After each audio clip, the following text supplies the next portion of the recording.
Bien, vamos a terminar nuestra clase de las funciones de la lengua. Ahora bien, independientemente de que las funciones de la lengua nos sirvan para ubicar los diferentes usos que le damos en nuestra vida diaria, sobre todo las funciones de la lengua son muy importantes para clasificar los diversos textos. Texto es todo aquello que está escrito. Bien, algunos textos están en la función referencial, otros en la metalingüística, otros en la apelativa, otros en la poética, que no tengo anotado aquí. Ahora, ustedes dirán, bueno, maestra, pero faltan dos funciones, la fática y la sintomática. La fática únicamente se da en la lengua hablada. La fática no se relaciona con los textos escritos. La fática, como sirve para iniciar, hola, terminar, adiós, o verificar que el canal de comunicación esté bien, ¿me entendiste? ¿Me comprendes? Cuando ustedes están hablando por teléfono, bla, bla, bla, bla, bla, y del otro lado el oyente de repente se queda completamente callado y deja de hacer, ajá, sí, y no hace ningún ruido, ustedes dicen, ay, ¿todavía sigues ahí? Esa es función fática, es para verificar que la persona siga el teléfono y que además me siga oyendo y no me haya dejado ahí botado o se haya dormido. La función fática luego nada más la tenemos en la lengua escrita.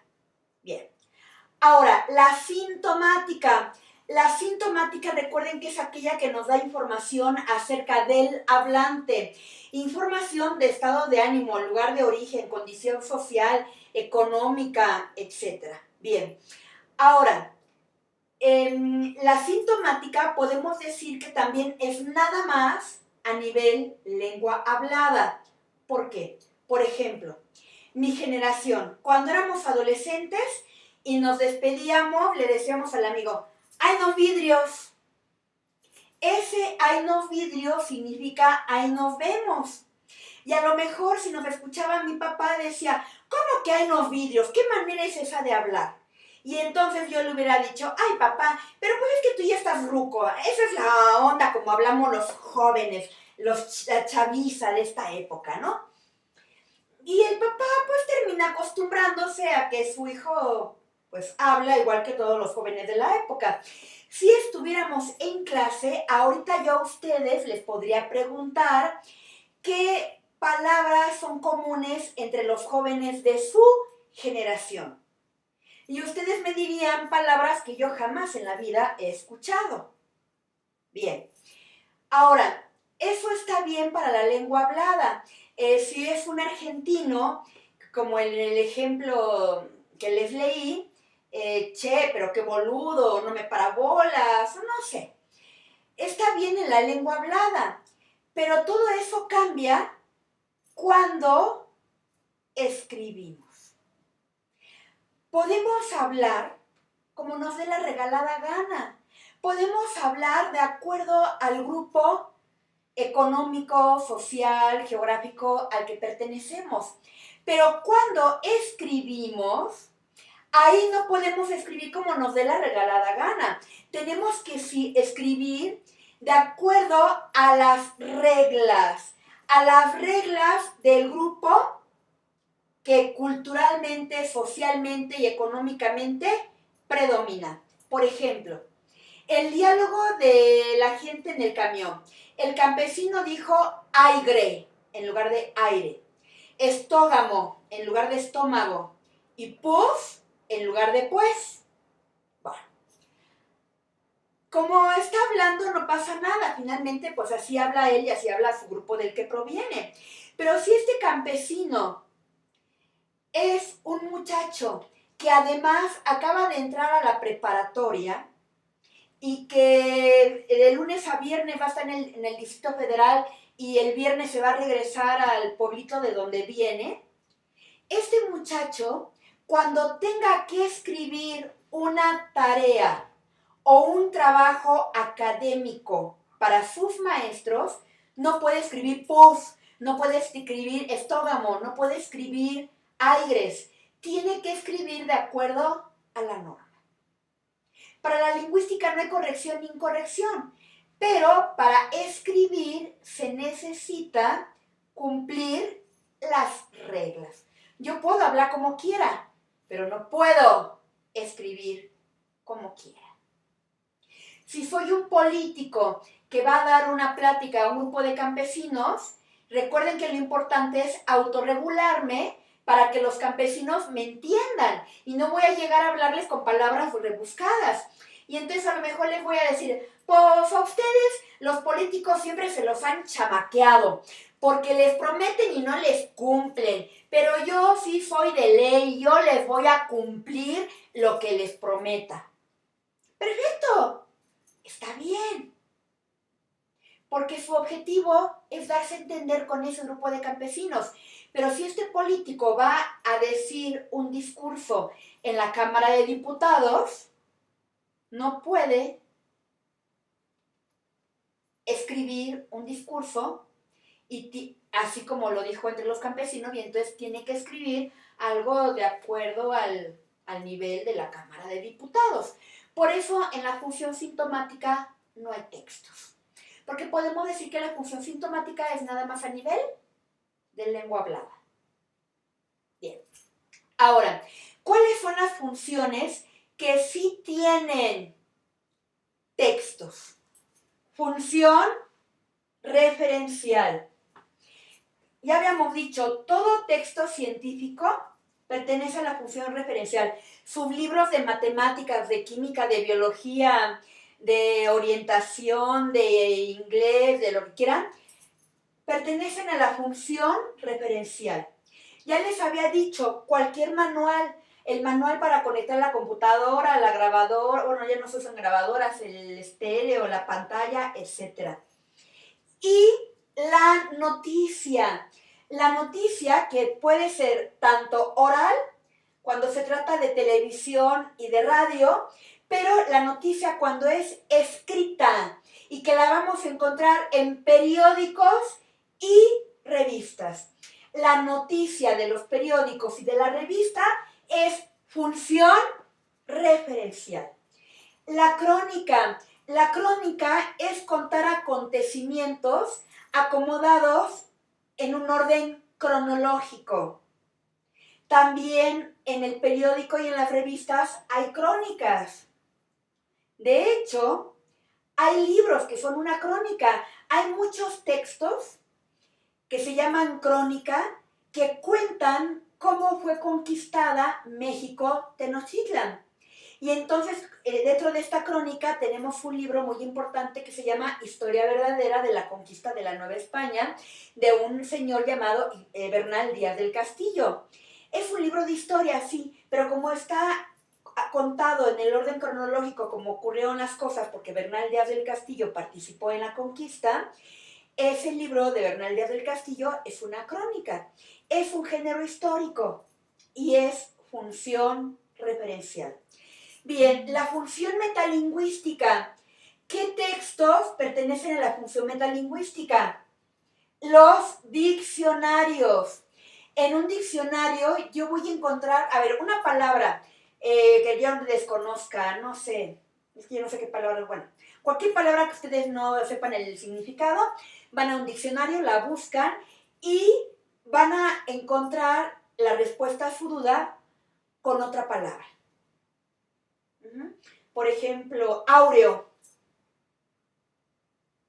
Y ustedes dicen, ¿qué es áureo? Voy y lo busco en el diccionario y va a decir que es color plata. No, es color oro. ¿Qué es color oro? Argenteado es color plata. Bueno, es de plata. Supongamos que es la palabra argenteado. Y yo no sé qué significa esa palabra. Voy y lo busco en el diccionario y dice, pues, que es el color de la plata. Áureo, pues es que es el color del oro. Entonces, a mí me explican una palabra con otra palabra. Argenteado igual a color de la plata o de plata. Con palabras explico otra palabra. Las gramáticas. En las gramáticas ustedes van a encontrar las características de la lengua. Cómo estructurar una oración simple, una oración compuesta, coordinada, subordinada. Las gramáticas ahí les explican qué es un sustantivo, qué es un adjetivo, qué es un verbo, etc. Las gramáticas utilizan palabras para explicar la lengua, función metalingüística. Y los textos de lingüística. Este libro del que les mandé la lectura del dialecto es un libro que sirve para explicar el dialecto. Es un libro de lingüística y por lo tanto pertenece a la función metalingüística. Este librito que les leí hace rato y de que les he mandado también unas fotos, se llama La lengua y los hablantes. El autor es Raúl Ávila. Es un libro de lingüística. El libro de La lengua y los hablantes y el castellano de España y el castellano de América, de donde les mandé el PDF, es función metalingüística. Utiliza las palabras para explicar la lengua. Ahora, la función apelativa. ¿Qué textos tratan de convencer al oyente? El texto publicitario, conocido normalmente en lenguaje llano como anuncio. El texto publicitario es el anuncio que quieran. El que anuncia la crema para la arruga, el que anuncia el celular, el que anuncia el pantalón, el que anuncia la oferta de ropa en Liverpool. Todos los anuncios se les llama texto publicitario y pertenece a la función apelativa porque trata de convencerme que compre. Texto político. Todo escrito que escriba un político con la idea de convencer a la gente de algo es función apelativa. Por ejemplo, no sé, dentro de 8 días creo que va a haber elección para gobernador en Hidalgo y en Coahuila. Pues seguramente los candidatos escribieron discursos para leerlos ante el público, para convencerlos que voten por él y no por el enemigo. Texto político, función apelativa, porque yo político quiero convencer a ese grupo de personas que vote por mí y no por el otro. El texto filosófico. Las teorías filosóficas son acerca de cómo el filósofo concibe la vida. Bien. Luego, un texto, un libro, en donde un filósofo me explica sus teorías acerca de cómo él concibe la vida y el mundo, él trata de convencerme de que su teoría es cierta. Luego, el texto filosófico pertenece a la función apelativa. El ensayo. Del ensayo ahorita yo no voy a hablar porque aspiro a que lo podamos trabajar si es que regresamos a clases presenciales y entonces ahí les voy a explicar qué es un ensayo. Vamos a leer algún ensayo, pero ahorita nada más les digo, todo ensayo, que es un tipo de escrito, pertenece a la función apelativa porque también trata de convencer. Y ya para terminar, también de periódicos o de revistas tenemos el artículo de opinión. El artículo de opinión lo encontramos tanto en periódicos o en revistas. La columna también periódicos o revistas. Y el editorial es el editorial, no la editorial. La editorial es el inmueble donde se imprime, donde están las impresoras y la gente trabajando. Esa es la editorial Alfaguara. Es la marca de una editorial. No, el editorial es un escrito que también encontramos en periódicos y revistas. Bien, el artículo de opinión, la columna y el editorial también tratan de convencernos de algo. Bien. Ahora, ya para terminar, bueno, hasta aquí. Terminamos este tema.